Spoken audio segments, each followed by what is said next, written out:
Halo sahabat kebun cilik, Assalamualaikum. Kali ini kebun cilik akan memberikan tips dan trik tentang bahan-bahan dapur apa saja yang bisa kita gunakan untuk menolong tanaman kita. Sahabat kebun cilik pasti akan berusaha untuk menjaga tanamannya agar tetap tumbuh subur dan rimbun. Dan memang banyak cara untuk merawat tanaman kita. Salah satunya dengan membeli berbagai macam pupuk, nutrisi, ataupun pembasmi hama. Tapi sekelas emak-emak seperti kita pasti akan hitung-hitung tentang budget yang akan dikeluarkan kan? Jadi sebisa mungkin kita merawat tanaman kita dengan minimum budget atau low budget. Sebenarnya kita bisa loh memanfaatkan bahan-bahan dapur yang ada untuk membuat tanaman kita menjadi subur. Apa saja itu? Yang pertama ada bawang merah.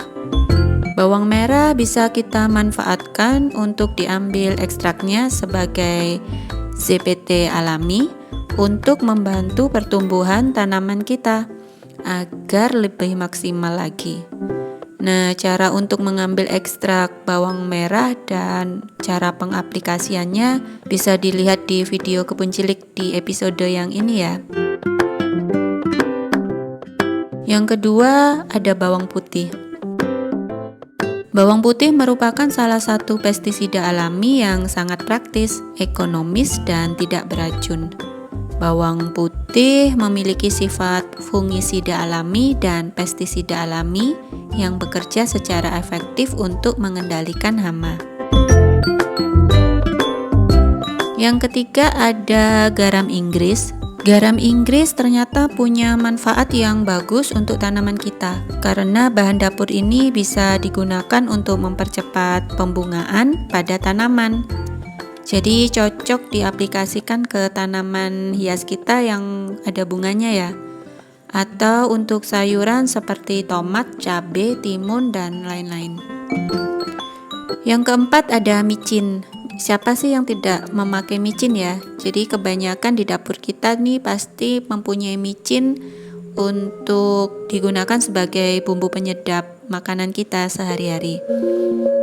Tetapi selain untuk sebagai bumbu penyedap, ternyata kita juga bisa menggunakan micin ini sebagai alternatif untuk pupuk yang ramah lingkungan.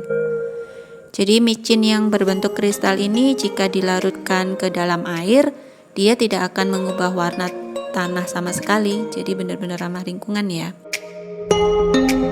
Yang kelima ada minyak goreng, jeruk nipis, dan sabun cuci piring. Ketiga bahan ini bisa dijadikan satu untuk membuat pestisida alami. Caranya bisa dengan mencampurkan 1 sendok makan minyak, 1 sendok makan sabun, kemudian ditambahkan dengan setengah irisan jeruk dan air 2 liter. Larutan dari campuran ketiga bahan ini dapat kita gunakan sebagai pengendali hama ulat dan kutu daun. Kita tinggal menyemprotkannya secara merata ke tanaman kita yang terserang hama. Yang keenam ada kopi. Sahabat kebun cilik pasti rata-rata punya bahan ini di rumah kan? Tahukah sahabat kebun cilik, ternyata kopi ini di dalamnya terdapat 3 manfaat penting untuk tanaman kita. Yang pertama, dapat menjaga keasaman pH. Yang kedua, sebagai pupuk organik. Yang ketiga, dapat mencegah datangnya hama seperti semut, bekicot, atau siput. Nah, untuk mengaplikasikan pada tanaman hias agar bisa mencegah datangnya hama semut, kalian bisa melihat di video kebun cilik yang ini ya. Yang ketujuh ada teh. Sama halnya dengan kopi, di rumah sahabat kebun cilik pasti juga ada bahan yang satu ini. Teh ini juga bisa kita manfaatkan ampasnya sebagai pupuk untuk tanaman kita. Jadi jika sehabis membuat teh, baik yang teh celup atau teh yang diseduh langsung itu, sebaiknya ampasnya jangan dibuang karena bisa kita gunakan sebagai pupuk. Nah, bagaimana cara menjadikannya ampas teh ini sebagai pupuk? Kalian bisa melihat di episode kebun cilik yang ini ya. Kedelapan ada telur. Telur merupakan bahan yang hampir setiap hari kita pakai untuk lauk. Jadi di tiap rumah sahabat Kebun Cilik pasti ada bahan yang satu ini. Dan ternyata cangkang telur ini bisa juga kita gunakan sebagai pupuk dan pengusir hama. Cara membuat dan mengaplikasikan si cangkang telur ini agar bisa difungsikan ke tanaman hias kita, kalian bisa melihat di episode Kebun Cilik yang ini ya. Selanjutnya ada beras. Beras juga bisa menjadi penolong untuk tanaman hias kita.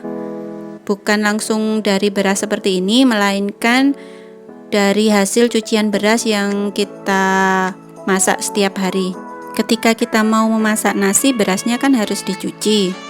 Nah, air cucian beras itu yang bisa kita gunakan untuk menolong tanaman hias kita. Karena air cucian beras itu mengandung banyak vitamin, salah satunya mengandung vitamin B. Sama halnya dengan nutrisi vitamin B1, air cucian beras ini juga kandungannya sama seperti itu. Nah, bagaimana cara mengaplikasikannya? Kalian bisa melihat di episode Kebun Cilik yang ini ya. Selanjutnya ada bubuk kayu manis. Bubuk kayu manis ini juga bisa menjadi penolong untuk tanaman hias kita karena fungsinya yang sangat banyak. Salah satunya dia bisa mencegah semut untuk datang ke tanaman hias kita. Selain itu, kayu manis ini juga bisa menghilangkan jamur pada tanaman dan mencegah datangnya nyamuk di tanaman kita. Jika kalian tidak mempunyai kayu manis berupa bubuk seperti ini, tidak masalah. Biasanya kan kalau di pasar yang dijual berupa batangan seperti itu. Nah, itu juga bisa langsung kita aplikasikan ke tanaman hias kita. Cuman memang beberapa harus kita haluskan terlebih dahulu untuk dapat diaplikasikan. Nah, secara detail fungsi dan cara mengaplikasikannya bisa kalian lihat di video Kebun Cilik yang episode ini ya. Yang terakhir ada baking soda. Baking soda juga termasuk bahan dapur yang menurut saya wajib ada di rumah.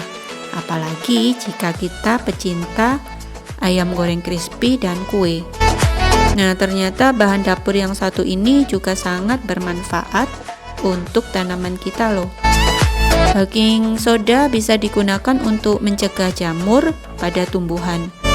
Selain mencegah jamur, baking soda juga bisa digunakan untuk membuat bunga agar bisa cepat mekar karena bersifat basah dan bunga biasanya tumbuh di tanah yang basah. Selain itu juga untuk tanaman seperti tomat dapat menjadikan rasa dari tomatnya menjadi lebih manis.